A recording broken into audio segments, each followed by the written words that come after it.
പെട്ടെന്നാണ് വേദയും ആനിയും ആ കാഴ്ച കണ്ടത്. ഒരു യുവാവ് ദേഹമാകെ ചോരയിൽ മുങ്ങി നിൽക്കുന്നു. അവൻ അവരുടെ വണ്ടിക്ക് കൈ കാണിച്ചു. ആനിക്ക് വണ്ടി നിർത്തണമെന്നുണ്ടെങ്കിലും അവളുടെ വണ്ടി അവളുടെ നിയന്ത്രണത്തിലല്ലായിരുന്നു. അത് മുന്നോട്ട് പായുകയായിരുന്നു. പെട്ടെന്ന് ആ വണ്ടി ഒരു പഴയ തറവാടിന് മുമ്പിലേക്ക് ഇടിച്ചു കയറി നിന്നു. വണ്ടി എന്തുകൊണ്ടാണ് ഇവിടെ വന്ന് നിന്നതെന്നറിയില്ലെങ്കിലും ആകെ ഭയന്നിരുന്നതിനാൽ അവർ വണ്ടിയിൽ നിന്നിറങ്ങി. അകത്ത് ചെന്ന് ആരോടെങ്കിലും വെള്ളം ചോദിക്കാമെന്ന് കരുതി അവർ അകത്തേക്ക് കയറി. അപ്പോൾ കണ്ട കാഴ്ച ഒരു സ്ത്രീ ചോരയിൽ കുതിർന്നു കിടക്കുന്നതായിരുന്നു. അവരാ സ്ത്രീയെ തട്ടി വിളിച്ചു. അവർ കണ്ണുകൾ തുറക്കുകയും ഉടൻ തന്നെ വേദയെ കണ്ടതും അവരുടെ കണ്ണുകൾ നിറഞ്ഞൊഴുകി. അവർ കണ്ണുകൾ അടച്ചു. ആ സ്ത്രീ മരിച്ചു കഴിഞ്ഞു എന്നവർക്ക് ഉറപ്പായി. അവർ അവിടുന്ന് പെട്ടെന്ന് തന്നെ എഴുന്നേറ്റു. പിന്നീട് പുറത്തിറങ്ങിയ വേദയുടെ പെരുമാറ്റം മറ്റൊരു രീതിയിലായിരുന്നു.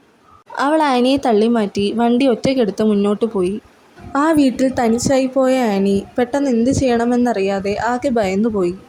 ആനി എങ്ങനെയൊക്കെയോ ധൈര്യം സംഭരിച്ച് മുന്നോട്ടോടി. കുറേ ദൂരം പിന്നിട്ടപ്പോൾ ഒരു വണ്ടി വരുന്നത് കണ്ട് അവൾ അവശതയോടെ കൈ കാണിച്ചു.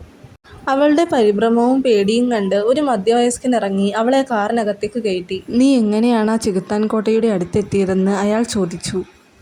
വീഡിയോ ഇഷ്ടപ്പെട്ടാൽ ലൈക്ക് ചെയ്ത് സബ്സ്ക്രൈബ് ചെയ്ത് കമൻറ്റ് ചെയ്യണേ.